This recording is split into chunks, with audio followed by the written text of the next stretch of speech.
Hello, my name is Ansh Arora. I'm currently studying computing with AI at Imperial College London. I'm in the final year of my master's degree, and I finished up an internship at Palantir, where I was on the UK police team. I was one of 5 engineers working with the police, and I was able to build out a workflow which I owned. It has been deployed to the financial crime division of the UK. In fact, the City of London Police. So every single financial crime report will go through my system. Before that, I did an internship at Revolut, and it was really a stepping stone to where I am today, which is building a startup with Rishi.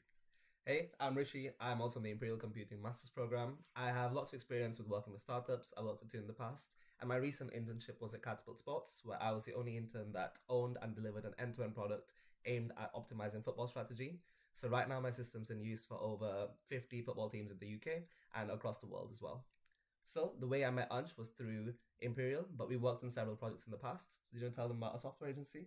I'd love to. So we wanted to continue to make impact, and hence we started leveraging our network, talking to clients. We did, in fact, build out software for this one private equity company in Dubai, and we continued to talk to customers. And now we think we stumbled across something that we don't have to build out as an agency. We think that this is a whole product which can be deployed to many, many, many pharmaceutical companies. So the product would be optimizing a workflow that currently takes about 5 months.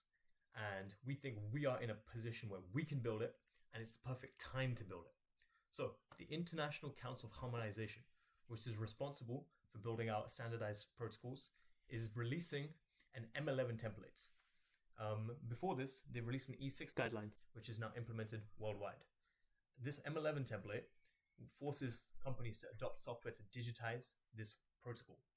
And this protocol is the clinical study design, which means that it's 100 pages stating that this is our drug, this is who we'd like to test it on. As you can expect, the entire pharmaceutical company needs to be involved in building this out.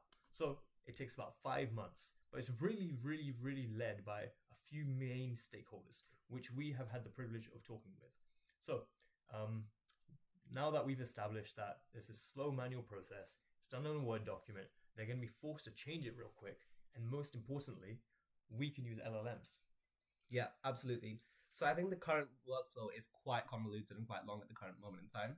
Clinical trial designers, they have to go through a bunch of different sources, whether that's FDA guidelines, whether it's MHRA regulations, whether that's clinicaltrials.gov to look at existing clinical protocol designs to pick up research from them.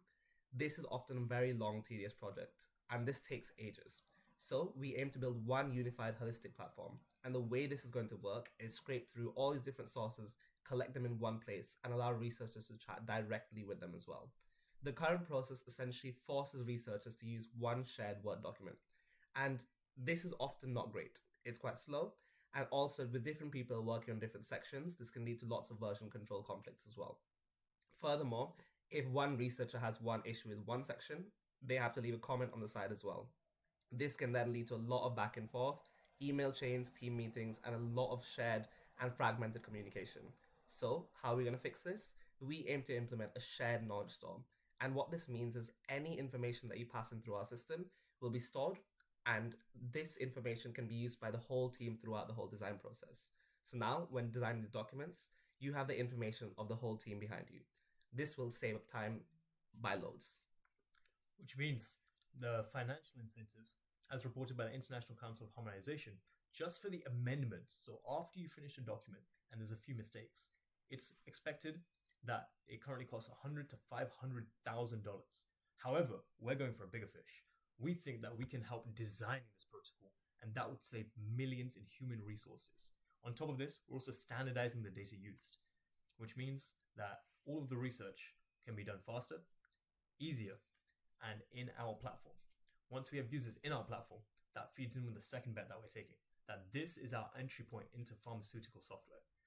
With downstream systems involving patient data, which thankfully we don't involve, which means the regulations are easier, we later plan on feeding into these case report forms onto the doctor schemas, and eventually we'd like to have an AI actually do that analysis on the patient data. And that will come later. So for now, we would love to have Sterling Road on board with us and help us get into YC, or at the very least get us bootstrapped and working with our clients ASAP.